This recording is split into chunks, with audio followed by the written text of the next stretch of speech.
Le petit poucet de Charles Perrault. Il était une fois un bûcheron et une bûcheronne qui avaient 7 enfants, tous garçons. L'aîné n'avait que 10 ans et le plus jeune n'en avait que 7. On s'étonnera que le bûcheron ait eu tant d'enfants en si peu de temps, mais c'est que sa femme allait bien vite en besogne et n'en avait pas moins de 2 à la fois. Ils étaient fort pauvres et leurs 7 enfants les incommodaient beaucoup, parce qu'aucun d'eux ne pouvait encore gagner sa vie. Ce qui les chagrinait encore, c'est que le plus jeune était fort délicat et ne disait mot, prenant pour bêtise ce qui était une marque de la bonté de son esprit. Il était fort petit, et quand il vint au monde, il n'était guère plus gros que le pouce, ce qui fit qu'on l'appela le petit poucet. Ce pauvre enfant était le souffre-douleur de la maison, et on lui donnait toujours tort. Cependant, il était le plus fin et le plus avisé de tous ses frères, et s'il parlait peu, il écoutait beaucoup. Il vint une année très fâcheuse, et la famine fut si grande que ces pauvres gens résolurent de se défaire de leurs enfants. Un soir que ces enfants étaient couchés, et que le bûcheron était auprès du feu avec sa femme, il lui dit, le cœur serré de douleur: « Tu vois bien que nous ne pouvons plus nourrir nos enfants. Je ne saurais les voir mourir de faim devant mes yeux, et je suis résolu de les mener perdre demain au bois, ce qui sera bien aisé, car tandis qu'ils s'amuseront à fagoter, nous n'avons qu'à nous enfuir sans qu'ils nous voient. »« Oh » s'écria la bûcheronne, « pourrais-tu toi-même mener perdre tes enfants ?» Son mari avait beau lui représenter leur grande pauvreté, elle ne pouvait y consentir. Elle était pauvre, mais elle était leur mère. Cependant, ayant considéré quelle douleur ce lui serait de les voir mourir de faim, elle y consentit et alla se coucher en pleurant. Le petit poucet ouït tout ce qu'ils dirent, car ayant entendu, de dedans son lit, qu'ils parlaient d'affaires, il s'était levé doucement et s'était glissé sous l'escabelle de son père pour les écouter sans être vu. Il alla se recoucher et ne dormit point du reste de la nuit, songeant à ce qu'il avait à faire. Il se leva de bon matin et alla au bord du ruisseau, où il emplit ses poches de petits cailloux blancs, et ensuite revint à la maison. On partit, et le petit poucet ne découvrit rien de tout ce qu'il savait à ses frères. Ils allèrent dans une forêt fort épaisse, où à 10 pas de distance on ne se voyait pas l'un l'autre. Le bûcheron se mit à couper du bois, et ses enfants à ramasser des broutilles pour faire des fagots. Le père et la mère, les voyant occupés à travailler, s'éloignèrent d'eux insensiblement et puis s'enfuirent tout à coup par un petit sentier détourné. Lorsque ces enfants se virent seuls, ils se mirent à crier et à pleurer de toute leur force. Le petit poucet les laissait crier, sachant bien par où il reviendrait à la maison, car en marchant, il avait laissé tomber le long du chemin les petits cailloux blancs qu'il avait dans ses poches. Il leur dit donc: « Ne craignez point, mes frères, mon père et ma mère nous ont laissés ici, mais je vous ramènerai bien au logis. Suivez-moi seulement. » Ils le suivirent, et il les mena jusqu'à leur maison par le même chemin qu'ils étaient venus dans la forêt. Ils n'osèrent d'abord entrer, mais ils se mirent tous contre la porte pour écouter ce que disaient leur père et leur mère. Dans le moment que le bûcheron et la bûcheronne arrivèrent chez eux, le seigneur du village leur envoya 10 écus qu'il leur devait il y avait longtemps et dont ils n'espéraient plus rien. Cela leur redonna la vie, car les pauvres gens mouraient de faim. Le bûcheron envoya sur l'heure sa femme à la boucherie. Comme il y avait longtemps qu'elle n'avait mangé, elle acheta 3 fois plus de viande qu'il n'en fallait pour le souper de 2 personnes. Lorsqu'ils furent rassasiés, la bûcheronne dit: « Hélas, où sont maintenant nos pauvres enfants? Ils feraient bonne chère de ce qui nous reste là. Mais aussi, Guillaume, c'est toi qui as voulu les perdre. J'avais bien dit que nous nous en repentirions. Que font-ils maintenant dans cette forêt? Hélas, mon Dieu, les loups les ont peut-être déjà mangés. Tu es bien inhumain d'avoir perdu ainsi tes enfants. » Le bûcheron s'impatienta à la fin, car elle redit plus de 20 fois qu'il s'en repentirait, et qu'elle l'avait bien dit. Il la menaça de la battre si elle ne se taisait. Ce n'est pas que le bûcheron ne fût peut-être encore plus fâché que sa femme, mais c'est qu'elle lui rompait la tête, et qu'il était de l'humeur de beaucoup d'autres gens qui aiment fort les femmes qui disent bien, mais qui trouvent très importunes celles qui ont toujours bien dit. La bûcheronne était tout en pleurs. « Hélas, où sont mes enfants maintenant, mes pauvres enfants ?» Elle le dit une fois si haut que les enfants qui étaient à la porte, l'ayant entendu, se mirent à crier tous ensemble. « Nous voilà! Nous voilà !» Elle courut vite leur ouvrir la porte et leur dit en les embrassant. « Que je suis aise de vous revoir, mes chers enfants. Vous êtes bien là et vous avez bien faim. Et toi, Pierrot, comment te voilà crotté? Viens que je te débarbouille. » Ce Pierrot était son fils aîné, qu'elle aimait plus que tous les autres, parce qu'il était un peu rousseau et qu'elle était un peu rousse. Ils se mirent à table et mangèrent d'un appétit qui faisait plaisir au père et à la mère, à qui ils racontaient la peur qu'ils avaient eue dans la forêt, en parlant presque toujours tous ensemble. Ces bonnes gens étaient ravis de revoir leurs enfants avec eux, et cette joie dura tant que les 10 écus durèrent. Mais lorsque l'argent fut dépensé, ils retombèrent dans leur premier chagrin, et résolurent de les perdre encore, et pour ne pas manquer leur coup, de les mener bien plus loin que la première fois. Ils ne purent parler de cela si secrètement qu'ils ne fussent entendus par le petit Poucet, qui fit son compte de sortir d'affaires comme il l'avait déjà fait. Mais quoiqu'il se fût levé de grand matin pour aller ramasser de petits cailloux, il ne put en venir à bout, car il trouva la porte de la maison fermée à double tour.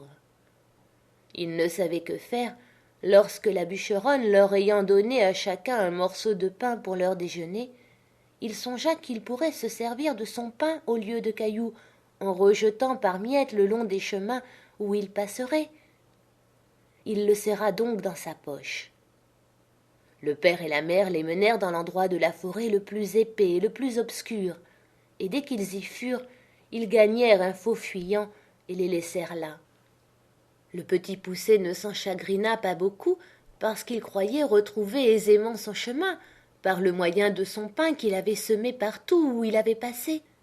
Mais il fut bien surpris lorsqu'il ne put en retrouver une seule miette. Les oiseaux étaient venus qui avaient tout mangé. Les voilà donc bien affligés, car plus ils marchaient, plus ils s'égaraient et s'enfonçaient dans la forêt. La nuit vint, et il s'éleva un grand vent qui leur faisait des peurs épouvantables.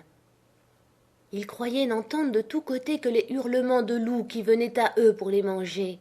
Ils n'osaient presque se parler ni tourner la tête. Il survint une grosse pluie qui les perça jusqu'aux os. Ils glissaient à chaque pas et tombaient dans la boue d'où ils se relevaient tout crottés, ne sachant que faire de leurs mains. Le petit Poucet grimpa en haut d'un arbre pour voir s'il ne découvrirait rien. Ayant tourné la tête de tous côtés, il vit une petite lueur comme d'une chandelle, mais qui était bien loin par-delà la forêt. Il descendit de l'arbre, et lorsqu'il fut à terre, il ne vit plus rien. Cela le désola. Cependant, ayant marché quelque temps avec ses frères, du côté qu'il avait vu la lumière, il la revit en sortant du bois. Ils arrivèrent enfin à la maison où était cette chandelle, non sans bien des frayeurs, car souvent ils la perdaient de vue, ce qui leur arrivait toutes les fois qu'ils descendaient dans quelque fond. Ils heurtèrent à la porte, et une bonne femme vint leur ouvrir. Elle leur demanda ce qu'ils voulaient. Le petit Poucet lui dit qu'ils étaient de pauvres enfants qui s'étaient perdus dans la forêt et qui demandaient à coucher par charité. Cette femme, les voyant tous si jolis, se mit à pleurer et leur dit « Hélas, mes pauvres enfants, où êtes-vous venus? Savez-vous bien que c'est ici la maison d'un ogre qui mange les petits enfants ?» « Hélas, madame, lui répondit le petit Poucet, qui tremblait de toute sa force aussi bien que ses frères. Que ferons-nous? Il est bien sûr que les loups de la forêt ne manqueront pas de nous manger cette nuit si vous ne voulez pas nous retirer chez vous, et cela étant, nous aimons mieux que ce soit monsieur qui nous mange. Peut-être qu'il aura pitié de nous si vous voulez bien l'en prier. » La femme de l'ogre, qui crut qu'elle pourrait les cacher à son mari jusqu'au lendemain matin, les laissa entrer et les mena se chauffer auprès d'un bon feu, car il y avait un mouton tout entier à la broche pour le souper de l'ogre. Comme ils commençaient à se chauffer, ils entendirent heurter 3 ou 4 grands coups à la porte. C'était l'ogre qui revenait. Aussitôt sa femme les fit cacher sous le lit et alla ouvrir la porte. L'ogre demanda d'abord si le souper était prêt et si on avait tiré du vin, et aussitôt se mit à table. Le mouton était encore tout sanglant, mais il ne lui en sembla que meilleur. Il flairait à droite et à gauche, disant qu'il sentait la chair fraîche. « Il faut, lui dit sa femme, que ce soit ce veau que je viens d'habiller que vous sentez. »« Je sens la chair fraîche, te dis-je encore une fois, » reprit l'ogre en regardant sa femme de travers. « Et il y a ici quelque chose que je n'entends pas. » En disant ces mots, il se leva de table et alla droit au lit. « Ah, dit-il, voilà comme tu veux me tromper, maudite femme. Je ne sais à quoi il tient que je ne te mange aussi. Bien t'en prends d'être une vieille bête. Voilà du gibier qui me vient bien à propos pour traiter 3 ogres de mes amis qui doivent me venir voir ces jours-ci. » Il les tira de dessous le lit l'un après l'autre. Ces pauvres enfants se mirent à genoux en lui demandant pardon, mais ils avaient affaire au plus cruel de tous les ogres, qui, bien loin d'avoir de la pitié, les dévorait déjà des yeux et disait à sa femme que ce seraient là de friands morceaux lorsqu'elle leur aurait fait une bonne sauce. Il alla prendre un grand couteau, et en approchant de ces pauvres enfants, il l'aiguisait sur une longue pierre qu'il tenait à sa main gauche. Il en avait déjà empoigné un lorsque sa femme lui dit « Que voulez-vous faire à l'heure qu'il est? N'aurez-vous pas assez de temps demain ?»« Tais-toi, reprit l'ogre, ils en seront plus mortifiés. »« Mais vous avez encore là tant de viande, reprit sa femme. Voilà un veau, 2 moutons et la moitié d'un cochon. »« Tu as raison, dit l'ogre. Donne-leur bien à souper afin qu'ils ne maigrissent pas, et va les mener coucher. » La bonne femme fut ravie de joie et leur porta bien à souper, mais ils ne purent manger tant ils étaient saisis de peur. Pour l'ogre, il se remit à boire, ravi d'avoir de quoi si bien régaler ses amis. Il but une 12aine de coups de plus qu'à l'ordinaire, ce qui lui donna un peu dans la tête et l'obligea de s'aller coucher. L'ogre avait 7 filles, qui n'étaient encore que des enfants. Ces petites ogresses avaient toutes le teint fort beau parce qu'elles mangeaient de la chair fraîche comme leur père. Mais elles avaient de petits yeux gris et tout ronds, le nez crochu et une fort grande bouche avec de longues dents fort aiguës et fort éloignées l'une de l'autre. Elles n'étaient pas encore fort méchantes, mais elles promettaient beaucoup, car elles mordaient déjà les petits enfants pour en sucer le sang. On les avait fait coucher de bonne heure, et elles étaient toutes 7 dans un grand lit, ayant chacune une couronne d'or sur la tête. Il y avait dans la même chambre un autre lit de la même grandeur. Ce fut dans ce lit que la femme de l'ogre mit coucher les 7 petits garçons, après quoi elle s'alla coucher auprès de son mari. Le petit poucet, qui avait remarqué que les filles de l'ogre avaient des couronnes d'or sur la tête, et qui craignait qu'il ne prît à l'ogre quelque remords de ne les avoir pas égorgées dès le soir même, se leva vers le milieu de la nuit, et prenant les bonnets de ses frères et le sien, il alla tout doucement les mettre sur la tête des 7 filles de l'ogre, après leur avoir ôté leur couronne d'or, qu'il mit sur la tête de ses frères et sur la sienne, afin que l'ogre les prît pour ses filles, et ses filles pour les garçons qu'il voulait égorger. La chose réussit comme il l'avait pensé, car l'ogre, s'étant réveillé sur le minuit, eut regret d'avoir différé au lendemain ce qu'il pouvait exécuter la veille. Il se jeta donc brusquement hors du lit, et prenant son grand couteau. « Allons voir, dit-il, comment se portent nos petits drôles, n'en faisons pas à 2 fois. » Il monta donc à tâtons à la chambre de ses filles, et s'approcha du lit où étaient les petits garçons qui dormaient tous, excepté le petit poucet, qui eut bien peur lorsqu'il sentit la main de l'ogre qui lui tâtait la tête, comme il avait tâté celle de tous ses frères. L'ogre qui sentit les couronnes d'or.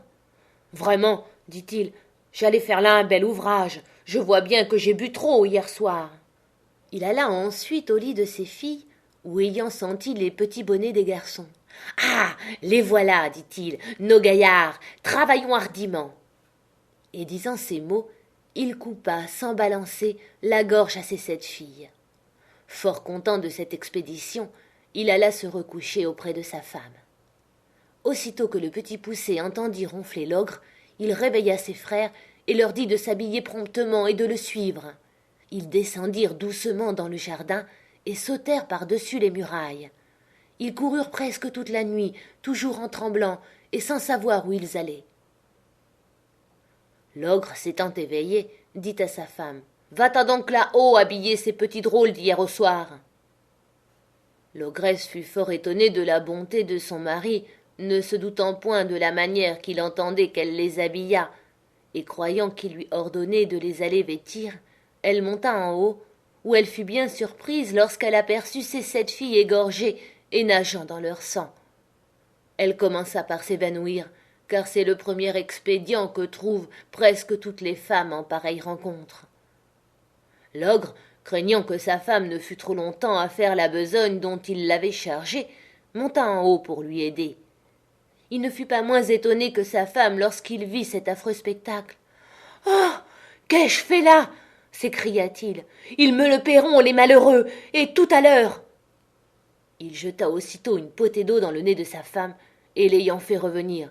« Donne-moi vite mes bottes de 7 lieues, lui dit-il, afin que j'aille les attraper. » Il se mit en campagne, et après avoir couru bien loin de tous les côtés, enfin il entra dans le chemin où marchaient ces pauvres enfants, qui n'étaient plus qu'à 100 pas du logis de leur père. Ils virent l'ogre qui allait de montagne en montagne, et qui traversait des rivières aussi aisément qu'il aurait fait le moindre ruisseau. Le Petit Poucet, qui vit un rocher creux proche du lieu où ils étaient, y fit cacher ses 6 frères, et s'y fourra aussi, regardant toujours ce que l'ogre deviendrait. L'ogre, qui se trouvait fort las du long chemin qu'il avait fait inutilement, car les bottes de 7 lieues fatiguent fort leur homme, voulut se reposer. Et par hasard, il alla s'asseoir sur la roche où les petits garçons s'étaient cachés. Comme il n'en pouvait plus de fatigue, il s'endormit après s'être reposé quelque temps, et vint à ronfler si effroyablement que les pauvres enfants n'eurent pas moins peur que quand il tenait son grand couteau pour leur couper la gorge. Le Petit Poucet en eut moins de peur, et dit à ses frères de s'enfuir promptement à la maison pendant que l'ogre dormait bien fort, et qu'ils ne se missent point en peine de lui. Ils crurent son conseil, et gagnèrent vite la maison. Le Petit Poucet, s'étant approché de l'ogre, lui tira doucement ses bottes, et les mit aussitôt. Les bottes étaient fort grandes et fort larges, mais comme elles étaient fées, elles avaient le don de s'agrandir et de se rapetisser selon la jambe de celui qui les chaussait, de sorte qu'elles se trouvèrent aussi justes à ses pieds et à ses jambes que si elles eussent été faites pour lui. Il alla droit à la maison de l'ogre, où il trouva sa femme qui pleurait auprès de ses filles égorgées. « Votre mari, lui dit le Petit Poucet, est en grand danger, car il a été pris par une troupe de voleurs qui ont juré de le tuer s'il ne leur donne pas tout son or et tout son argent. Dans le moment qu'il lui tenait le poignard sur la gorge, il m'a aperçu et m'a prié de vous tenir avertir de l'état où il était, et de vous dire de me donner tout ce qu'il y a de vaillant, sans en rien retenir, parce qu'autrement ils le tueront sans miséricorde.